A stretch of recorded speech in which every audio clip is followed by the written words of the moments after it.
যতই মনে মনে তৃপ্তি বোধ করেন বিএনপি সবচেয়ে বড় দল, জনগণ যদি মুখটা ফিরিয়ে নেয় আপনার আমার কিন্তু কোনো স্থান নেই। যত বড় যাই হই না কেন, আমরা নিজেরা যত বড় যাই মনে করি। আমি আজকে গত কয়েক মাস ধরে বলছি সামনের নির্বাচন এত সহজ নয় আপনারা যত সহজ ভাবছেন। নিজের মনে যতই বড়াই করুন, আরে বিএনপির তো শাখা প্রশাখা একদম গ্রাম পর্যন্ত আছে, অন্যদের কি এত আছে? এত বড়াইয়ের কিছু নেই। থাকতে পারে একটা শাখা প্রশাখা, কেউ শাখা বন্ধ। আমাদের নেতাকর্মীরা তৈরি করেছে সেই শাখা প্রশাখা, গ্রাম পর্যন্ত দলকে নিয়ে গেছে, ওয়ার্ডে ওয়ার্ডে দলকে নিয়ে গেছে। কিন্তু তারপরেও জনগণ ম্যাটার্স, জনগণ ম্যাটার্স। দেখেন, জনাব তারেক রহমানের এই বার্তাটা বাংলাদেশে বিএনপির অনেক নেতাকর্মী এখনো বুঝতে পারেন নাই। 5ই আগস্ট পরবর্তী বাংলাদেশে রাজনীতি আপনাকে কোন সিস্টেমে করতে হবে এটা অনেকে বুঝেছেন, অনেকে বোঝেন নাই। দেখেন, ডাকসুর ভিপি নির্বাচন বা ডাকসুর এই যে নির্বাচন, এটা একটা মেসেজ ক্রিয়েট করেছে। বিশেষ করে বিএনপির যারা নেতাকর্মীরা আছেন শুধুমাত্র ফেসবুকে সারা দিন রাত জামাতকে নিয়ে বিভিন্ন বক্তব্য দিচ্ছেন, শিবিরকে নিয়ে বক্তব্য দিচ্ছেন। এলাকায় আওয়ামী লীগ করছে, ভাই ভালো মানুষ ছিল, কিন্তু আপনার তারে পছন্দ হয় না, তার সামাজিক অবস্থান আপনি দেখতে পারেন না, একটা মিথ্যা মামলা ঠুকা দিচ্ছেন।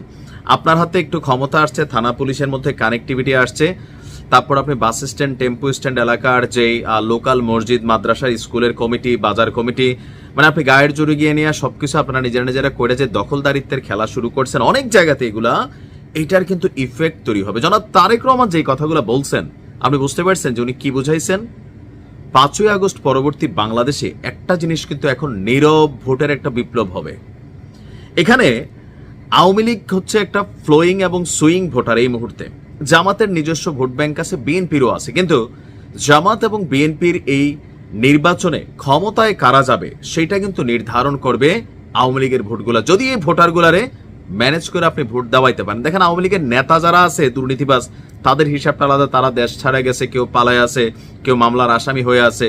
কিন্তু লোকালি আওয়ামী লীগের যারা সাপোর্টার আছে, ভালো মানুষ আছে, আওয়ামী লীগে করছে, দলের জন্য রাজনীতি করছে, মূল্যায়ন পানে, আওয়ামী লীগের সময় নির্যাতন হয়েছে, এই মানুষগুলোও বাংলাদেশের বিভিন্ন জায়গায়, বেশিরভাগ আমি ধরতে পারি 80% জায়গায় বিএনপির নেতাকর্মীরা নতুন ক্ষমতা পায়া এই যে মামলা হামলা দৌড়ানি দখলদারিত্ব দিচ্ছেন।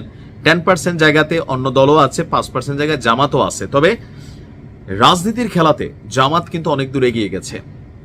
আমরা বড় দল, ওই যে তারেক রহমান বলছিল না যে একদম গ্রামে গঞ্জে আমাদের শাখা প্রশাখা আছে, দেখলেই দেখি মাঠের মধ্যে হাজার হাজার মানুষ, কিন্তু ভোটের বিষয়টা কিন্তু ব্যতিক্রম ছিল। আপনি ডাকসুতে ভোটের ব্যবধানটা দেখছেন, ব্যবধানটা জিয়া হলেও আবিদের পরাজয়, এমনকি আবিদের সাথে ডাকসুর যে ভিপি সাদিক কায়েমের যে ভোটের পার্থক্য আপনি খেয়াল করছেন, তিনটা বড় বড় পদে।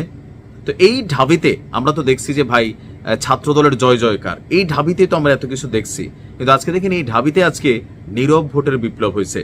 শিবির খারাপ, জামাত খারাপ, ভালো, সেটা আপনি প্রতিদিন টেলিফোনে অথবা সোশ্যাল মিডিয়া প্ল্যাটফর্মে অথবা এলাকার মধ্যে রাজনৈতিক বয়ানে এগুলা বইলা মানুষের মধ্যে আপনি কোনো অনুভূতি তৈরি করতে পারবেন না। আপনাকে যেটা করতে হবে ভালো কাজ। এই মুহূর্তে নির্বাচন নিয়ে খুব বেশি দিন কিন্তু আর নাই। সো নির্বাচনের আগ মুহূর্তে আপনার যেটা দরকার, বিএনপির একজন নেতাকর্মী হিসেবে এটা আপনাদের জন্য আমাদের একটা মনে হয় যে একটা বার্তায় আমার কাছে মনে হয় যে যেইভাবে নিতে পারেন। আবার কেউ বললেন না যে তুই জামাতের এজেন্ট হয়ে গেছোস, কারণ বললো তো এগুলোই ভাবেন। আপনি যদি মনে করেন যে আগামী দিনে নির্বাচনে আপনাকে জয়লাভ করতে হবে, তাহলে তারেক রহমান যেটা বলছেন এটা আপনি অনুধাবন করতে হবে যে আরে কি এলাকায় তো আমরা ছাড়া কেউ নাই, কমিটি টমিটি আমরা, যেখানে খানা আছে ওইখানে আমরা, আওয়ামী লীগ যা খাইছে আমরা তা খাবো। এগুলো মানুষ দেখে, মানুষ বোঝে।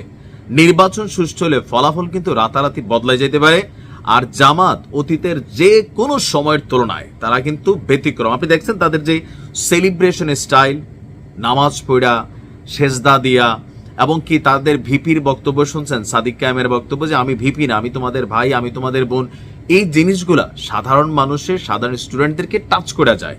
এখন যেই যোগটা চলে আসছে 5ই আগস্ট পরবর্তী বাংলাদেশে, গায়ের জোর দেখাবেন, ধমক দিবেন, মামলা একটা দিয়ে দিবেন, কথা বললে গিয়া ওই এটা করবেন সেটা করবেন, ভাই এই কাজগুলা আপনার ভোট নষ্ট ছাড়া আর কিচ্ছু করবে না। আরেকটা জিনিস আছে যে এক এলাকায় একাধিক প্রার্থী যেসব জায়গায় আছেন, এক নেতা আরেক নেতার কর্মচারীরে এক নেতা আরেক নেতার যারা সাপোর্টার আছেন তাদেরকে নিয়ে ফেসবুকে আপনি ঠেলাঠেলি করতেছেন, কাদা ছোড়াছুড়ি করতেছেন, গালাগালি করতেছেন, হাইব্রিড বানাচ্ছেন, দালাল বানাচ্ছেন।